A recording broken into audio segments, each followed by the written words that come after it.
Ассаламу алейкум туугандар. Кандайсыздар? Назарыңыздарда кайрадан эле базар жок каналы. Бүгүн 19-июнь 2022 жыл. Мен Бишкек шаарынын түштүк тарабы, Аламидин району, Татыр айылында жүрөм туугандар. Ушул жерден бир үй, мал сарайы чоң жер менен сатылып атыптыр. Негизинен үй ээсинин айтуусуна караганда бизнеске деле ыңгайлуу жерде экен. Азыркы чыгарышта сиздерге ошол жөнүндө маалымат бермекчимин. Үй ээси жанымда. Азыр сиздерге биргеликте маалымат беребиз туугандар. Саламатсызбы? Саламатчылык. Катуураак сүйлөй бересиз. Саламатчылык. Бул үйдү сатып атыптырсыз, Сатылып атат. Танда маалыматын бере эле. Жериңиз канча дедиңиз? 45 сотик. 45 соток. Так, мектептер кандай болуп калат биякта же? Мектеп бул жакта. Арашанда. Арашанда. Бул спринтер ошондой эс алып качып кетип атышабы? Эс алып чыгып атышат. Биякта өйдөтөн чуңкурчак жайлоосу бар. Лыжный база бар. Биякта машина тынбайт негизи. Жайлоо. Теманы мектептен өтүп кеттим. Туганда просто спринтер кетип атыптыр, ошого сурай коеюн дегем да. Кыскасы жайгашкан жери Арашан айылынан кийинки түштүгүрөктө тоодун түбүндөгү айыл болуп калат. Так, Арашан айылынан 5 километр деп жазылып туруптур да, же? Арашан айылынан 5 километр түштүгүрөктө. Анан мектеп жөнүндө Арашанга барат дедиңиз, же? Арашан. Арашанга барат мектепке. Арашанда больница, садик баары бар экен. Бул Татырдын канчанчысы дедиңиз? Биринчи Татыр дедиңиз, биринчи. Ылдый атсаңыздар мынакей туугандар, дагы бир Татыр турат, ал экинчи Татыр экен. Анын жанында көптөгөн жанакындай эмне деп койчу эле, самал. Самал сүт. Ошондой эс алуучу жак экен бул жак көбүнөсү, же? Эс ал. Көбүнчө эс алгандай. Эс алган эме кылсаңыздар болот, жанагыдай бизнес кылсаңыздар деле болот экен бул жакта. Жердин аянты 45 соток дедиңизби, же? 45 сотик. 45 соток, мынакей. Жердин аянты 45 соток. Бул жакта чыгыш чегара бар. Ылдый тараптары чоң бакка чейин. Так. Бул мына үй. Үйдүн узун турасы канча дедиңиз? 135 квадрат метр дедиңизби, же? Ооба. Үй 135 квадрат метр. Азыр үй жөнүндө деле маалымат беребиз. Азыр бир чекеден могу ворота жактан берип келе берели маалыматты туугандар. Так.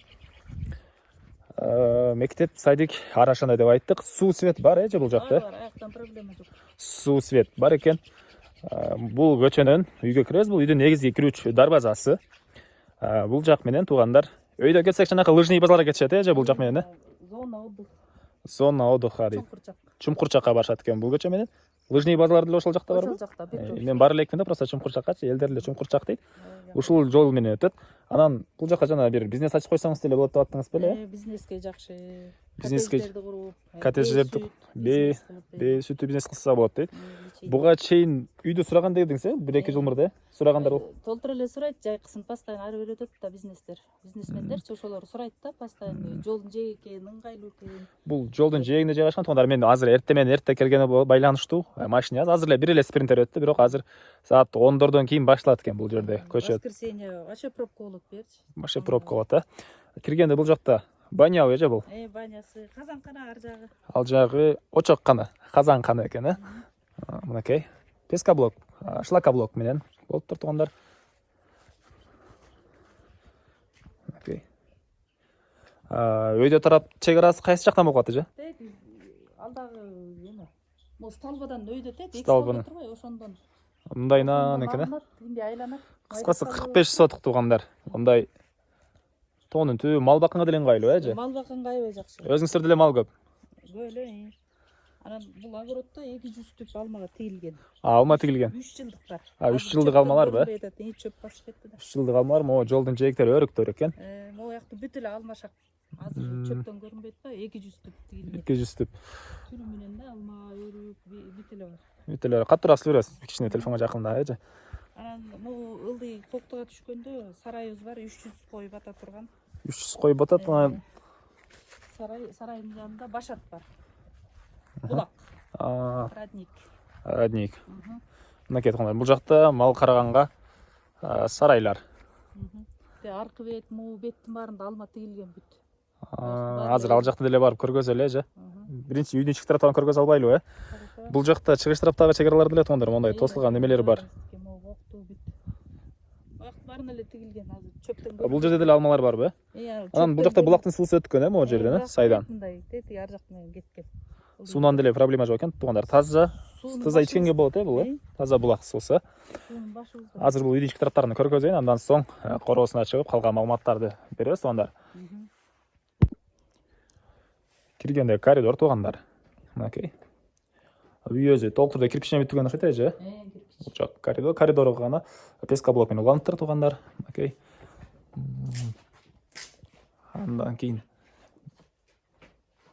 түзөтсөк, бул жакта бир мындай бөлмө. Не деп койчу? Перехожка деп коетпу же холл деп коетпу? Перехожканан тияка душ ваннага өтүп кетет. Түзөтсөк, душ ванна биринчи бөлмөлөрдү көргөзөйүн, анан көргөзөм. Киргенде тамактануучу бөлмө туугандар. Потолок гипсокартон, бул жактары жидкий обой экен. Жидкий обой. Пол жыгачтан болгон пол. Анан ушул эле жерден түзөтсөк, бул жакта бир детский бөлмө экен же бул э? Потолок гипсокартон. Бул деле жидкий обой бе? Пол жыгачтан болгон пол. Жана ушул эле жерден түзөтсөк, бул жакта дагы бир мондай чоң бөлмө бар экен.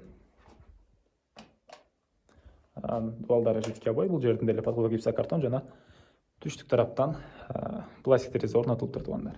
Пол жыгачтан болгон пол экен.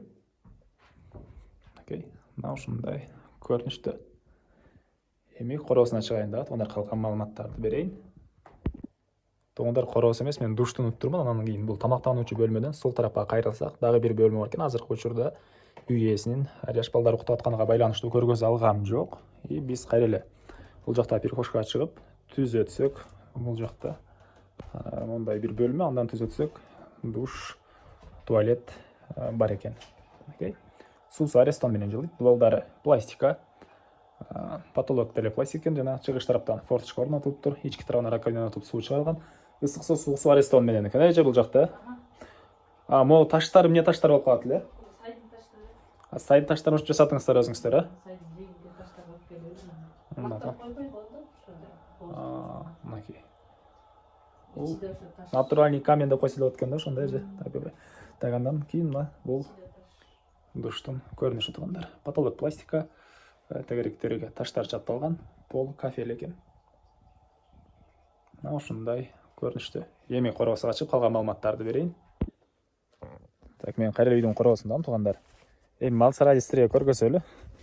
Могу чөптөргө суу койбосоңуз эле ушундай эсет же бул жакта чөптөр. Бул жамгыр менен эле түшкөн чөппү ошондо? Анда могу адырлар дөңдөр деле ушундай жамгыр менен эле өсөт да? Чөп быйыл жакшы болуптур. Жыл деле ушундайбы же быйыл жакшыбы же? Жыл деле ушундай, короо да кармалат. Мазал кирбейт. Жыл деле ушундай экен. Мал кирбейт дейт бул жака. Бул корооңуздар тегенте тосулган. Короого мал кирбейт, э? Бул жакта мал сарай. Мынакей азыркы учурда үй ээсинин атыда турат. Башка малдарды жай жүргөнсүздарбы? Чыгарып жүргөнбүз. Окей, туугандар. Бирок жакшы жер экен. Негизинен мага жакты бияк. Булак ушул жерби же? Өйдөрүк могу эме турбайбы, шифр. Ошонун астына мотор койгонбуз. Ошол жерде эме булак анан мындай алып келгенде мал ичет бу жерде. Бул жерде мал. Так тиги өйдөтөн чыгат. Өйдөн чыгат, үйгө тартылган деле мотор нерсе барбы? Мотор менен кетет, үйгө мотор менен иштетип, могу як казылган 1,5 метрден көмүлүп илгери ошондой жасалган да. Илгери эмес, эми бир 5-6 жыл болуп калды. Алмабактар мына бул жактан көрүнүп турат, эми мына жаш алмабактар туугандар. Ошо алмабактар чөп басып кеткен да, так. Алма бирок негизи жакшы болсо керек бул жакта, же? Биякта жакшы өсөт. Салкын. Биякта эмне бар бияктарда? Биякта эме кокту, ар жагы. Ат эч нерсе кылбайт бекен, Абайлаңыз, ат жот. Окей, туугандар.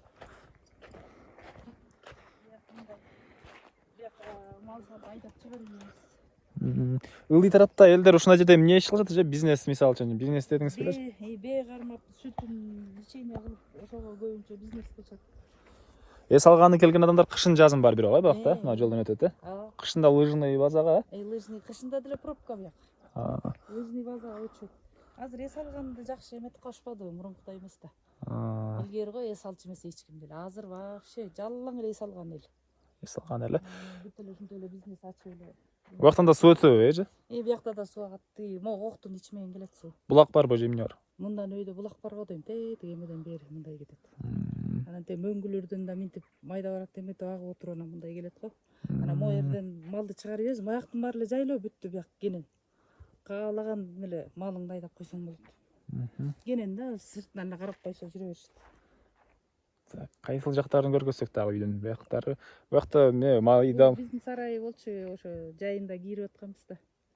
азырчы Азыр тияка калат, өйдө жакта элечи. Балам баарын чогултуп эметип коет. Өйдөтөн да. туугандар менен кайра үйдүн алды тарабындамын. Эми буяктарын көрөк десек, азыр учурда чөп, жас чөп көп экен, туугандар басканга ыңгайсыз. Негизинен чек аралары бул жактан мына билинип турат. Анан бул жагы эже бул могу алмаларчы, ал кошунаныкыбы? Чоңураак алмалар. Ал ар жак кошунаныкы ар жакка, ал жерде өзүнчө. Бул жакта навес бар экен. Мен оюмча гараждын деле ролун аткарат окшойт азыркы учурда. Буякта үйдүн ички тарабында туалет. Негизи үйдүн ички тарабында деле туалет бар экен.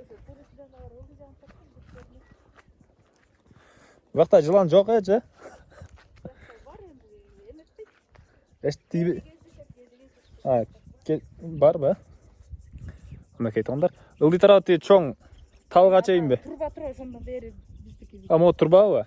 Могу Турбанан экен туугандар. Муну Мындайына. бүт эле алма тигилген. Алма тигилген, э? Могу эмне өсүмдүк эле же? Могу жашыл көк гүлдөгөн. Муну илгери чачыратты деп койчу, бөйрөккө дары деп. Кыскасы туугандар, келсеңиздер, таза чөп, уй баксаңыздар деле сүттөрү таза, полезный сүттөр болот да. Деп эже акылдуу болуп калайын. Кыскасы эми баасын айт деп турган болсоңуздар керек. Баасы канча деп атасыз эми эже буякта? Буякты 210 деп атабыз. $210,000, э? Сүйлөшүү болот, э? Болот. Сүйлөшүү болот. $210,000 туугандар сүйлөшүү болот. Мен ээсинин номерин экранга калтырам. Звонок кылып сүйлөшүп көрүңүздөр. Жайгашкан жери Аламидин районуна караштуу Татыр айылы, Бишкек шаарынын түштүк тарабы. Эс алуучу жай могу Чуңкурчак дейби, эмне дейт? Чуңкурчак жайлоосуна жакын жерде болуп калат.